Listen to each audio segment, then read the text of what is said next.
इस TV news देख रहे हैं आप। प्रमुख खबरों के साथ मैं हूं अंसारुल हक। पहले सुर्खियां। मिड डे मील खाने से 51 बच्चे हुए बीमार, 4 की हालत गंभीर, चारों तरफ मची अफरा तफरी। मोतिहारी में अज्ञात चोरों ने एसबीआई के एटीएम का सेफ काटकर 56,000 रुपये की चोरी की घटना को दिया अंजाम। एटीएम में लगे सीसीटीवी कैमरे पर कालिख पोत कर की चोरी। पश्चिमी चंपारण में आग लगने से एक आदमी समेत 3 मवेशी झुलसे, 2 मवेशी की मौत। आगलगी की इस घटना में लगभग आधा दर्जन घर जले। बिजली चोरी के आरोप में 1 दर्जन उपभोक्ताओं पर हुई कार्रवाई। पश्चिमी चंपारण का है मामला। ढाका बैरगनिया मुख्य पथ पर अनियंत्रित बाइक सवार युवक ने टेम्पो में मारी टक्कर, बाइक सवार 2 युवक हुए घायल। ढाका विधायक पवन जायसवाल ने घोड़ासहन स्थित सामुदायिक स्वास्थ्य केंद्र का किया औचक निरीक्षण। अस्पताल में मौजूद कुव्यवस्था पर भड़के विधायक। देवापुर से शिवहर सीमा तक बांध निर्माण का कार्य हुआ शुरू, स्थानीय ग्रामीणों में खुशी का माहौल। मोतिहारी के बरियारपुर स्थित पंचायत भवन में टीओपी का हुआ उद्घाटन। चंपारण रेंज के DIG Jayant Kant, DM Saurav Jorwal, SP Kantesh Kumar Mishra एवं एएसपी राज ने संयुक्त रूप से फीता काटकर किया उद्घाटन। मोतिहारी के गांधी चौक पर भाजपा नेताओं ने तेलंगाना के मुख्यमंत्री का किया पुतला दहन। रेवंत रेड्डी की आपत्तिजनक टिप्पणी पर भड़के भाजपा नेता। टीबी मुक्त भारत अभियान के तहत टीबी मरीजों को अब माइंड 2.1 पोर्टेबल एक्सरे मशीन से होगी जांच। अब सिर्फ 1 मिनट से भी कम समय में मशीन के जरिए होगी टीबी की स्क्रीनिंग। पूर्वी चंपारण जिले के यक्ष्मा पदाधिकारी डॉक्टर संजीव ने दी जानकारी। और AP crown international rating chess tournament के ट्रॉफी का आज हुआ अनावरण।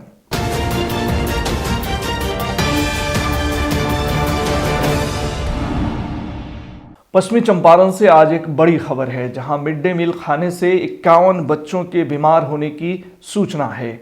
खबर के सामने आते ही जिले में कोहराम मच गया और चारों तरफ अफरा तफरी मच गई। खबर मिलते ही बच्चों के अभिभावक स्कूल की तरफ बदहवास भागते नजर आए, जबकि जिले के आला अधिकारियों के हाथ पांव फूलने लगे। खबर के मुताबिक जिले के मझौलिया प्रखंड अंतर्गत परसा पंचायत के बाबू टोला स्थित राजकीय उत्क्रमित मध्य विद्यालय में मिड डे मील खाने से ये बच्चे बीमार हुए। सूचना पर आनन फानन में प्रखंड विकास पदाधिकारी वरुण केतन विद्यालय पहुंचे और सभी बीमार बच्चों को इलाज के लिए सामुदायिक स्वास्थ्य केंद्र मझौलिया लाया गया, जहां बेहतर इलाज हेतु 4 बच्चों को जीएमसीएच बेतिया रेफर किया गया। मौके पर पहुंचे जिले के सिविल सर्जन श्रीकांत दुबे ने बताया कि स्थिति चिंताजनक देखते हुए 4 बच्चों को बेतिया जीएमसीएच रेफर कर दिया गया, जो फिलहाल खतरे से बाहर हैं। वहीं सूचना मिलने पर पहुंचे जिला शिक्षा पदाधिकारी रजनीकांत प्रवीण ने बताया कि मामले की जांच की जा रही है और जांचोपरांत दोषियों पर कानूनी कार्रवाई की जाएगी। मौका वारदात से देखिए इस टीवी न्यूज के बेतिया संवाददाता राजू शर्मा की यह रिपोर्ट। मझौलिया प्रखंड क्षेत्र अंतर्गत परसा पंचायत में स्थित राजकीय उत्क्रमित मध्य विद्यालय में लगभग 550 से अधिक बच्चे हैं, जिसमें 150 बच्चों ने एमडीएम का भोजन ग्रहण किया था, जिसमें 51 बच्चे बीमार पड़ गए तथा 4 बच्चों को बेतिया जीएमसीएच रेफर कर दिया। सिविल सर्जन ने बताया कि सभी बच्चे खतरे से बाहर हैं। ऐसी सूचना मिल रही है कि मिड डे मील लेने के बाद बच्चे भयाक्रांत हो गए और कुछ लोग पेट में दर्द की शिकायत किए और उसके बाद तुरंत उन लोगों को अस्पताल लाया गया है और अस्पताल में उपचार हो रहा है। लगभग कितने बच्चों की बीमारी की सूचना है सर? अभी तक जो बीमारी की सूचना है वो 51 बच्चों की बीमारी की सूचना है। कितने रेफर किए गए सर? 4 बच्चों को रेफर किया गया है। क्या स्थिति है सर उनका? 3 बच्चे जो रेफर हुए उनकी क्या स्थिति है?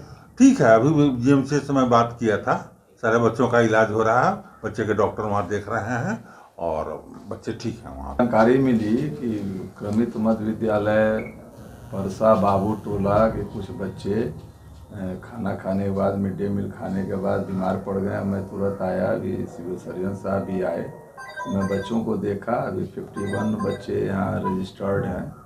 तो मैं जो समझ रहा हूँ कि बच्चे गार्जियन सुने कि बीमार पड़ गया तो सभी गार्जियन अपने बच्चे को लेकर आए। और यहाँ जिस संस्था से भोजन दिया जा रहा है पूरे नवलिया और बेतिया प्रखंड के 171 स्कूलों को भोजन मिल रहा है और 170 स्कूल में कोई प्रॉब्लम नहीं है। रात का मीनू का चावल, आलू चना का सब्जी और 170 स्कूल में कोई प्रॉब्लम नहीं हुआ है, कहीं से सूचना नहीं। और यहाँ 152 बच्चे फूड खाए थे। उसी में अभी हेडमास्टर साहब से मैं बात किया तो एक बच्चे ने कहा कि हमारे प्लेट में कुछ कपड़ा में बंधा हुआ मिला है। तो यह तो विस्तृत जांच का विषय है कि जो कपड़ा में हम लोग फ़ोटो देखे कि कपड़ा में जूट का कपड़ा कुछ बंधा हुआ मिला है, तो यह जांच के बाद पता चलेगा कि वह प्लेट में बच्चा का वो कहाँ से आया और कैसे आया। तो ये विशेष जांच के बाद जानकारी मिलेगी। और 152 बच्चे खाना खाए हैं उस स्कूल में भी जानकारी मिली है और 51 के बच्चे एम्बुलेंस से और गार्जियन भी लेकर आए। सूचना मिली कि बहुअरवा बाबू टोला के कुछ बच्चे जो हैं मिड डे मील खाने के बाद वो पेट दर्द की शिकायत किए हैं, उनकी तबीयत खराब हुई है और उस सिलसिले में हम लोग तुरंत वहाँ प्रस्थान किए और वहाँ से बच्चों को एम्बुलेंस में लेकर यहाँ हॉस्पिटल आए हैं जहाँ उनका इलाज चल रहा है। बच्चे अच्छे हैं। 2-3 बच्चे जिनको कुछ काफ़ी ये दर्द की शिकायत थी उनको रेफ़र किया गया है। वह बच्चे भी GMCH में स्वस्थ हैं, अभी ठीक ठाक हैं। चना, आलू की सब्जी, भात और खाना खा लेने से खाना बोलो खाना में हाँ क्या नाम पड़ी? मोतिहारी के केसरिया में अज्ञात चोरों ने SBI के एक ATM का सेफ काटकर 56,000 रुपये की चोरी की घटना को अंजाम दिया है। घटना की सूचना पर पहुंची केसरिया पुलिस मामले की जांच में जुट गई है। घटना केसरिया थाना क्षेत्र के बेनीपुर चौक के पास की है। घटना के संबंध में बताया जा रहा है कि बुधवार को ATM में करीब 3 लाख रुपये रखा गया था, लेकिन उपभोक्ताओं द्वारा लगातार पैसे की निकासी की गई थी। इस वजह से ATM में महज 56,000 रुपये ही बचे थे, जिसे चोर चुरा ले गए। खबर के मुताबिक 4-5 की संख्या में आए चोरों ने गैस कटर से ATM का सेफ काटकर इस वारदात को अंजाम दिया। वहीं बताया गया है कि चोर जिस वक्त चोरी की इस घटना को अंजाम दे रहे थे, उसी वक्त ATM का सायरन बजने लगा और इसकी जानकारी SBI मुख्यालय को मिल गई, जिसकी सूचना दूरभाष पर केसरिया पुलिस को दी गई। सूचना मिलने के साथ ही केसरिया थाना अध्यक्ष सुनील कुमार सिंह मौके पर पहुंचे। तब तक चोर चोरी की घटना को अंजाम देकर वहां से फरार हो चुके थे। ATM में चोरी की घटना को अंजाम देने आए अज्ञात चोरों ने ATM में प्रवेश करने के साथ ही पहले ATM में लगे CCTV कैमरा पर स्प्रे से कालिख पोत दिया, फिर चोरी की घटना को अंजाम दिया। फिर भी पुलिस आसपास लगे CCTV फुटेज से चोरों की पहचान करने में जुटी हुई है। इस पूरे मामले पर मोतिहारी SP कांतेश कुमार मिश्रा ने क्या कुछ कहा है, सुनिए। कल देर रात्रि सूचना प्राप्त हुई थी, करीब 3:15 बजे सूचना प्राप्त हुई थी थाने को और त्वरित गति से हम लोग वहां पर रश किए। 15 मिनट के अंदर ही हमारी टीम वहां पहुंच गई थी। इसी बीच अपराधियों ने ATM काटकर 56,000 रुपये उसमें से गायब कर दिए और फरार हो गए।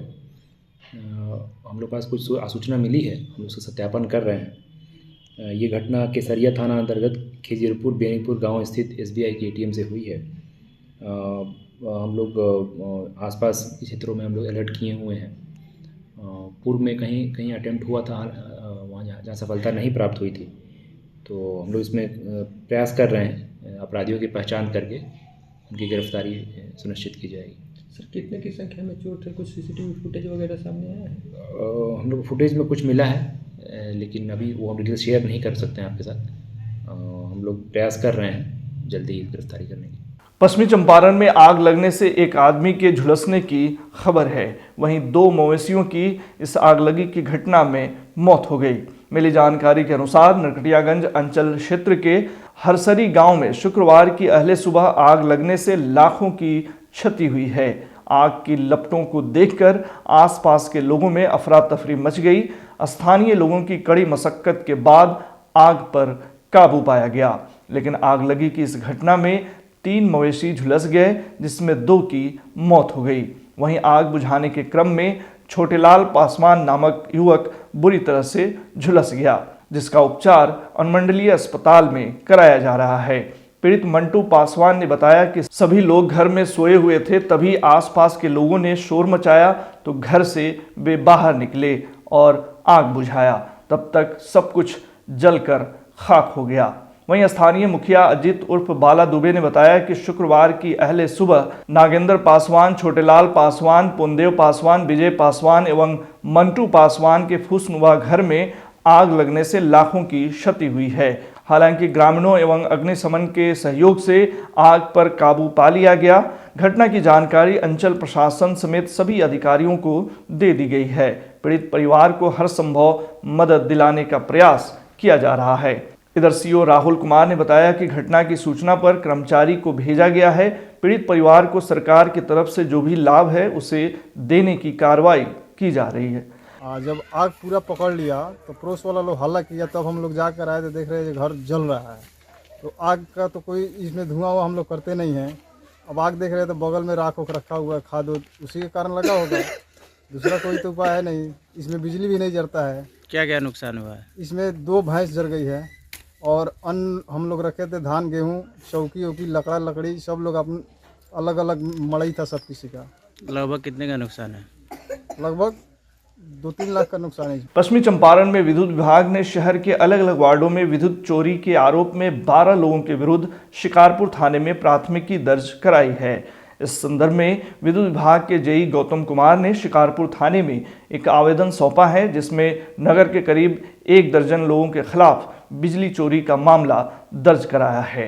वहीं इस संदर्भ में विद्युत विभाग के शहरी जेई गौतम कुमार ने बताया कि वरीय अधिकारियों के निर्देशानुसार एक टीम गठित कर शहर के विभिन्न वार्डों में बड़े बकायेदारों व विद्युत चोरी करने वाले उपभोक्ताओं के विरुद्ध छापेमारी अभियान चलाया गया है, जिसमें 12 लोगों को बिजली चोरी के आरोप में पकड़ा गया है, जिससे विभाग को लाखों की क्षति हुई है। जेई ने बताया कि धराए सभी उपभोक्ताओं के विरुद्ध शिकारपुर थाने में प्राथमिकी दर्ज कराई गई है। इधर थानाध्यक्ष रामाश्रय यादव ने बताया कि मामले में आवेदन मिला है, अग्रेतर कार्रवाई की जा रही है। पूर्वी चंपारण के ढाका बैरगनिया मुख्य पथ स्थित करमवा चौक के नजदीक एक अनियंत्रित बाइक सवार युवक ने टेम्पो में जोरदार टक्कर मार दी। जानकारी के अनुसार टेम्पो चालक ढाका से यात्रियों को लेकर चंदनबारा मदनी चौक जा रहा था। वहीं बाइक पर सवार 2 युवक ढाका की ओर जाने के क्रम में करमवा चौक के नज़दीक टेम्पो में सीधे टक्कर मार दी। टेम्पो चालक ने अपने सूझबूझ के साथ टेम्पो को किसी तरह नियंत्रित तो कर लिया, लेकिन इस दुर्घटना में बाइक सवार दोनों युवक घायल हो गए। घायल दोनों युवकों से पूछे जाने पर अपना नाम पता ढाका थाना क्षेत्र के नरकटिया गांव निवासी रोहित कुमार तथा नीरज कुमार के रूप में बताया गया है। स्थानीय लोगों ने बताया कि ढाका बैरगनिया मुख्य पथ पर तेज रफ्तार वाहन चलाने वालों के कारण हमेशा यहां दुर्घटनाएं होती रहती हैं। गौरतलब है कि पिछले 1 सप्ताह में 2 युवक बाइक दुर्घटना में अपनी जान गंवा चुके हैं। सवारी लेकर के हम गाड़ी एकदम एक मोटरसाइकिल आ रहा था, उधर से इतना स्पीड में हम गाड़ी खड़ा करने के बावजूद भी मोटरसाइकिल वाला आके मार दिया है, अब पूरा को तहस नहस कर दिया है। चलिए, कोई गाड़ी खड़ा किया है लेकिन घटना कुछ तो नहीं हुआ है, लेकिन गाड़ी को नुकसान हुआ है। किसी को चोट वोट भी लगा है? जी, चोट तो नहीं लगा, एक लेडीज़ को लगा है, हल्का सा सर में चोट है। गाड़ी हम खड़ा नहीं करते थे तो बहुत कुछ होता, लेकिन मौका पर गाड़ी हम खड़ा कर चुके थे क्योंकि गाड़ी हमारा नॉर्मल में था। ढाका विधायक पवन जायसवाल ने घोड़ासहन स्थित सामुदायिक स्वास्थ्य केंद्र का आज औचक निरीक्षण किया। मौके पर विधायक को देखकर स्वास्थ्य कर्मियों में हड़कंप मच गया। विधायक ने अपने इस निरीक्षण के दौरान अस्पताल में भर्ती मरीजों से बातचीत की और उनका हाल जाना एवं अस्पताल से मिलने वाली सुविधाओं के बारे में उनसे जानकारी ली। बताया जा रहा है कि विधायक से मरीजों ने अस्पताल में सुविधाओं के अभाव से संबंधित शिकायत की। मरीज के अभिभावकों ने बताया कि अस्पताल में बिना पैसा का इलाज नहीं होता है, अस्पताल के माध्यम से दवाई नहीं मिलता है, बाजार के दुकान से उन्हें दवा खरीदनी पड़ती है। इस दौरान विधायक पवन जायसवाल ने अस्पताल में कुव्यवस्था को देखकर अस्पताल कर्मियों की जमकर क्लास ली और मरीजों से ऐसी शिकायत नहीं मिलने का अस्पताल कर्मियों को हिदायत भी दिया। मौके पर विधायक पवन जायसवाल ने अस्पताल से संबंधित समस्याओं को देखते हुए कई आवश्यक दिशा निर्देश भी दिए। सामुदायिक स्वास्थ्य केंद्र घोड़ासहन का लगातार शिकायत मिल रहा था। आज सुबह में 7:15 के करीब में मैंने सामुदायिक स्वास्थ्य केंद्र का निरीक्षण किया और वहां जाने के बाद काफ़ी अनियमितता पाया गया। वहां चिकित्सक नहीं थे, वहां जितने मरीज़ थे, महिलाएं जो एडमिट थी ऑपरेशन के लिए, सबके द्वारा कहा गया कि भाई हमसे पैसा लिया जाता है ऑपरेशन के बाद 500 से 1000 रुपया तक। कोई भोजन की व्यवस्था नहीं थी। अक्टूबर से के बाद से अभी तक का रजिस्टर खाली था, यानी भोजन बनता ही नहीं था और दवा भी बाहर से लोग खरीद के मंगाता है। ये गंभीर विषय था। उसी समय मैंने सिविल सर्जन मोतिहारी से बात किया है, जो प्रभारी थे चार्ज में, उनसे ही बात की है। वो भी हॉस्पिटल की व्यवस्था से नाराज़ थे कि वहाँ एडमिनिस्ट्रेशन ढीला हो गया है, कर्मचारी का सहयोग नहीं मिलता है, स्टाफ का सहयोग नहीं मिलता। ये काफ़ी दुखद है और जितने भी लोग अनुपस्थित पाए गए हैं सभी लोग का अटेंडेंस को भी अनुपस्थित कर दिया गया है और निश्चित रूप से कार्रवाई होगा और सक्षम लोगों को ही हॉस्पिटल के संचालन में लगाया। देवापुर से शिवहर सीमा तक बांध निर्माण का कार्य शुरू हो गया है। खबर के मुताबिक शिवहर स्थित बेलवा डैम से देवापुर तक 3 किलोमीटर के बांध निर्माण में लगभग 50 करोड़ की लागत आ रही है। वहीं भूमि से संबंधित अटकलें खत्म होने के बाद देवापुर बांध की तरफ से भी शिवहर सीमा तक तटबंध निर्माण का कार्य शुरू कर दिया गया है। अब तटबंध निर्माण के साथ स्टेट हाईवे 54 के निर्माण का कार्य भी किया जा रहा है, जो बांध से कुछ दूरी पर देवापुर SH 54 में मिलाया जाएगा। बताया जा रहा है कि इस बांध और सड़क के निर्माण होने से इलाके के लोगों को आवागमन एवं व्यापार में फायदा पहुंचेगा। युद्ध स्तर पर चल रहे इस निर्माण कार्य से स्थानीय लोगों में खुशी का माहौल है। देखिए शिवहर संवाददाता आकिब रजा की यह रिपोर्ट। बेलवा में मौजूद है और देवापुर का जो बांध है उसकी तस्वीरें पहले हम आपको दिखा दें कि किस तरीके से जो तटबंध निर्माण का वो कार्य है वो यहाँ से चालू हो चुका है और लोगों में कहीं ना कहीं एक उम्मीद की जो किरण है, जो बरसों का सपना है, जो नस्ल दर नस्ल जो चला आ रहा है, जो लोगों का सपना है कि काश हम इस बेलवा से होते हुए देवापुर तक बांध से होते हुए जाएंगे। मगर एक तस्वीरें अब साफ नज़र आने लगी है। तस्वीरें आप देख लीजिए कि यहाँ पर जो तटबंध निर्माण का काम है, यूँ कह लीजिए कि जो बांध का काम है वो अब शुरू कर दिया गया है। सामने की तस्वीरें आप देख सकते हैं। जो सामने का जो बांध है ये देवापुर का बांध है। लासानिया इसके पास का क्षेत्र है देवापुर का, क्योंकि ये जो बांध लासानिया गांव से लेकर तमाम जो अन्य गांव जो चंपारण में पड़ता है वो इस समय देवापुर की ओर से काम चालू कर दिया गया है। और इस समय की तस्वीरें आप देख लीजिए। तो इस समय की तस्वीरें हम दिखाने का आपको प्रयास कर रहे हैं कि किस तरीके से यहाँ पर कार्य किया जा रहा है। इसमें एक नई बात भी निकलने लगी है। जो सड़क जो निर्माण होने जा रहा है उसमें खास करके कुछ किसानों का पेच फंसा हुआ है और किसानों को नोटिस भी शायद अभी तक नहीं दिया गया है। और यहाँ पर कुछ यहाँ के स्थानीय लोग, क्या नाम हुआ आपका? गंगादास। कहाँ मकान हुआ आपका? देवापुर।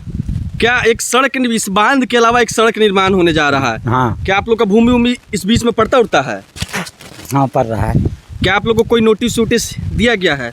नोटिस अब ना, नोटिस अभी कहाँ है।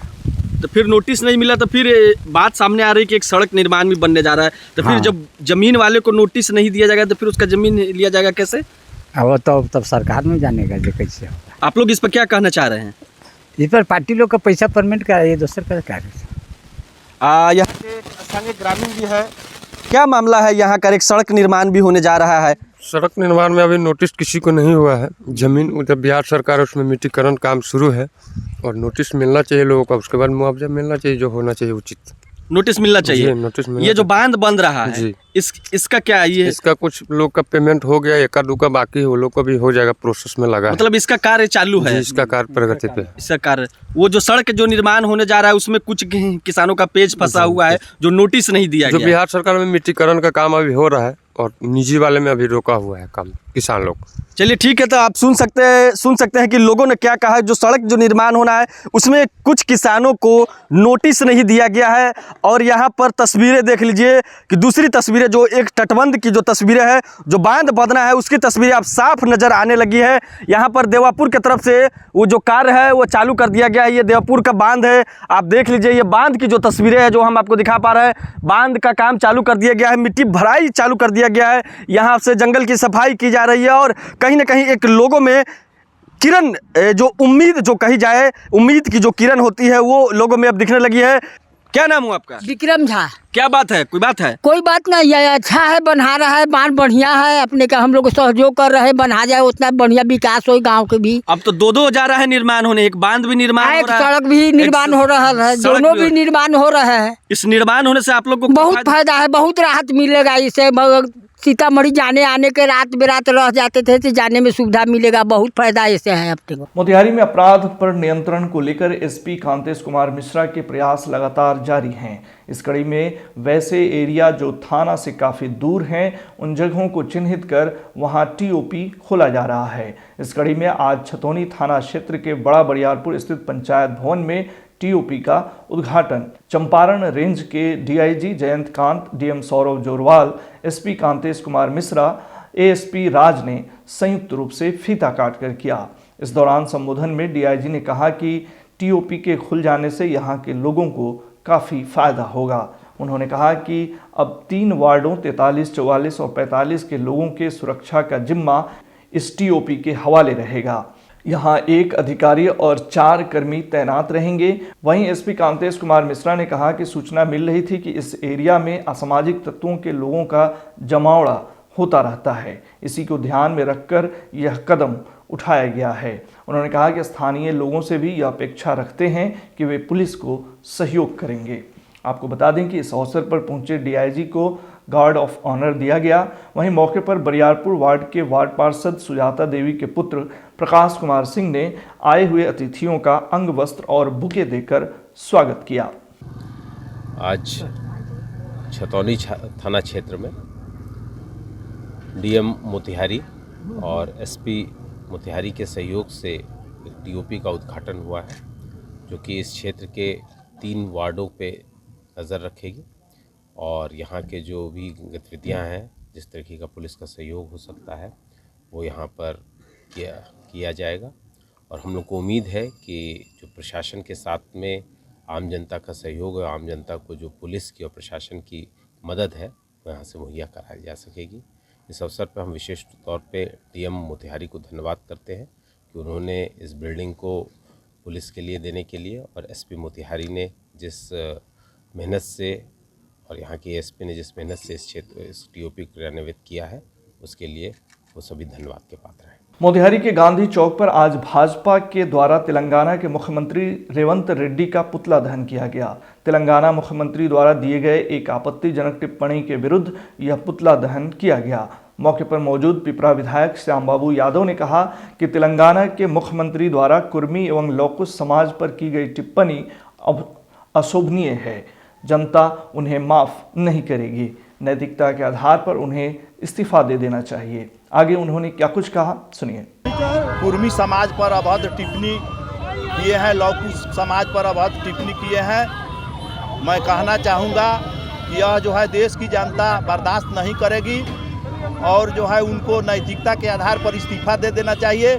आज भारतीय जनता पार्टी के सभी कार्यकर्ता आज उनका पुतला दहन किया है और यह पुतला दहन के माध्यम से मैं कहना चाहूँगा कि कांग्रेस का यही अभद्र व्यवहार है कि देश की जनता उनको जो है सो हर जगह से जो है हटा रही है। और हम कहना चाहेंगे कि कांग्रेस पार्टी को देश तो क्या है, किसी राज्य में भी जनता बर्दाश्त नहीं करेगी और उनको जो है रसातल पर ले जाने का काम जनता करेगी। वहीं गोविंदगंज विधायक सुनील मणि त्रिपाठी ने कहा कि तेलंगाना के मुख्यमंत्री ने बिहार में लौकुश के डीएनए खराब होने की बात कही है। हम कहना चाहते हैं कि एक बिहारी सब पर भारी। कांग्रेस अपना डीएनए टेस्ट कराए। मौके पर उप मेयर लाल बाबू गुप्ता, सुधांशु रंजन सहित कई भाजपा के नेता मौजूद थे। कि तेलंगाना के जो मुख्यमंत्री है 4 स्टेट में 3 स्टेट चला गया, एक स्टेट में उसका सांस चल रहा है और मुख्यमंत्री बनते वक्त ये उसका डीएनए टेस्ट खराब था और उसने बोला कि बिहार के लोग उसका डीएनए खराब है। हम बिहारी हैं, सब पर भारी हैं, एक बिहारी सब पर भारी। अगर ये बात उसने बोला है कि लौकुश का डीएनए बिहार में खराब है, इसके उद्देश्य के लेकर के हमने आज उसका पुतला दहन किए हैं और इस संदेश दिए हैं कि तुम अपना डीएनए टेस्ट कराओ, कांग्रेस का डीएनए टेस्ट कराओ। हमारा लौकुश एकदम स्तंभ के साथ है। बिहार के अगर आंख नहीं उठाएगा तो तुम्हारा आंख निकाल देंगे। इन्हीं के चलते लिए आज हम पुतला दहन किए हैं। टीबी मुक्त भारत अभियान के तहत टीबी मरीजों को अब माइंड 2.1 पोर्टेबल एक्सरे मशीन से जांच की जाएगी। बताया जा रहा है कि अब सिर्फ 1 मिनट से भी कम समय में मशीन के जरिए टीबी स्क्रीनिंग हो सकेगी। पूर्वी चंपारण जिले के यक्ष्मा पदाधिकारी डॉक्टर संजीव ने बताया कि माइन 2.1 पोर्टेबल एक्सरे मशीन पूर्वी चंपारण को मिला है। उन्होंने बताया कि यह राज्य का पहला artificial intelligence portable X-ray machine है जो C19 प्रोजेक्ट के तहत भारत सरकार के द्वारा मुहैया कराई गई है।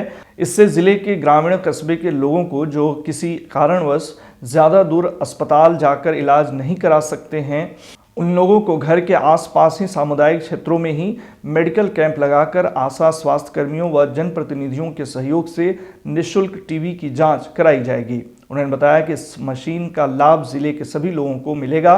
प्रशिक्षण के मौके पर राज्य एवं केंद्र से आए पदाधिकारियों में डॉक्टर परिणीति दास, शाश्वत श्रीवास्तव, अमरजीत प्रभाकर आदि मौजूद थे। ये एक्चुअली ये पोर्टेबल एक्सरे मशीन है।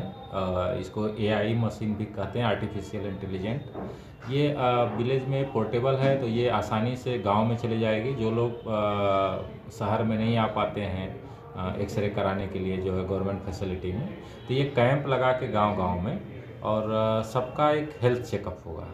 उसके थ्रू जो है गवर्नमेंट कोविड-19 और टीबी का जांच करेंगे हम इस एक्सरे मशीन से।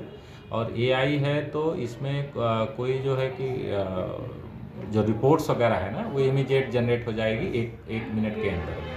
तो within the minute X-ray और रिपोर्ट दोनों एक साथ जनरेट हो जाएगी ताकि डायग्नोसिस में आसानी हो जाए। C19 प्रोजेक्ट के तहत यह मशीन आई है जिले को।